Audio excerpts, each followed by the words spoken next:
venez de vous actualiser, messieurs et dames amoureux de Web Info. Bonjour et bienvenue. En début, les opérations militaires sont en cours dans plusieurs localités de Ndjougou en Ituri contre les rebelles CRP de Thomas Lubanga.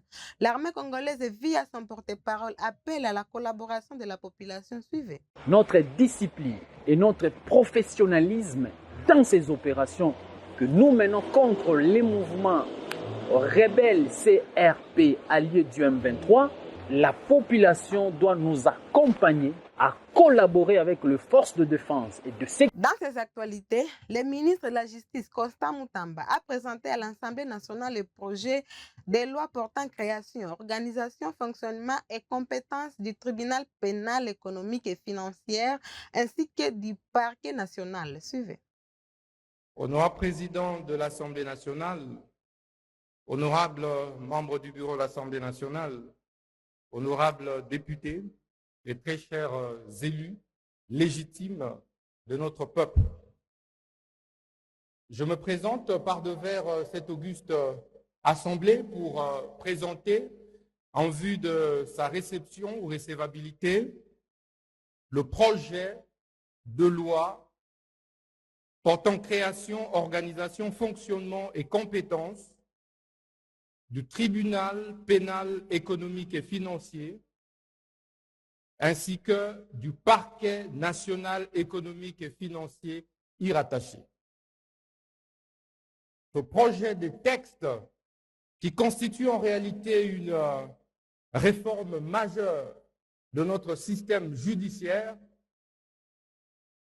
s'inscrit dans la droite ligne de la vision de son Excellence, Monsieur le Président de la République, chef de l'État, qui, lors de sa campagne présidentielle, avait inséré dans son programme de campagne la nécessité de renforcer le dispositif de répression de la délinquance économique et financière.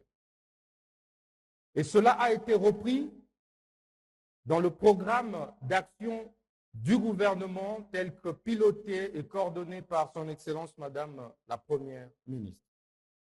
Ce projet de texte a donc été élaboré par un groupe d'experts, juristes, techniciens, par la suite adopté en commission des lois et par le Conseil des ministres. Parlons des conflits à l'Est. La CENCO a manifesté sa préoccupation et son engagement concernant les conflits dans l'Est du pays. Cet élément nous en parle. Suivez. Au plan politique, au moment où le pays a plus que besoin d'être uni et de renforcer la cohésion nationale, nous assistons à une grande crispation du climat politique. Les consultations pour la formation d'un gouvernement d'union nationale avec pour objectif la décrispation du climat politique sont faites dans un environnement difficile ne permettant pas d'atteindre les résultats escomptés. À l'instar de beaucoup de nos compatriotes, nous sommes très circonspects sur les négociations et les partenariats relatifs à l'exploitation de nos ressources naturelles, en particulier des minerais stratégiques. En effet, nous devons nous assurer que les activités minières conduisent au développement intégral de chaque Congolais et de tout le pays. En clôture de ces actualités, il est temps de passer du V aux actions concrètes, surtout pour la RDC. C'est ce qu'il faut pour que ce grand pays devienne ce qu'il aurait dû être, ce qu'il a toujours été, c'est-à-dire une boussole, dit le directeur Patrice Vahar, que je vous demande de suivre. La principale richesse de ce pays, de ce grand pays, la République démocratique du Congo, c'est sa population.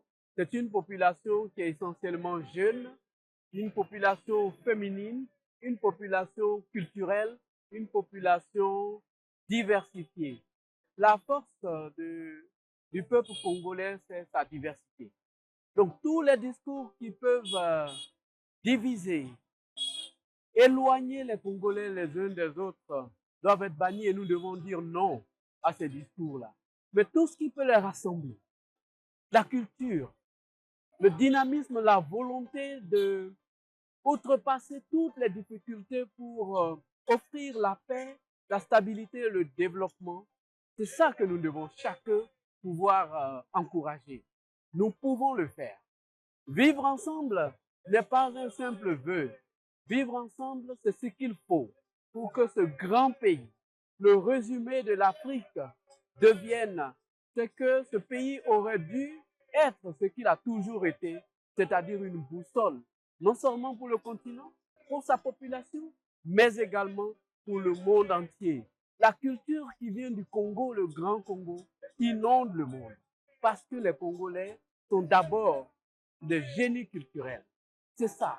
La force, c'est dans cette diversité-là. Plus de 450 ethnies qui se foisonnent, qui agissent ensemble, qui s'entremêlent, qui développent, qui rêvent ensemble.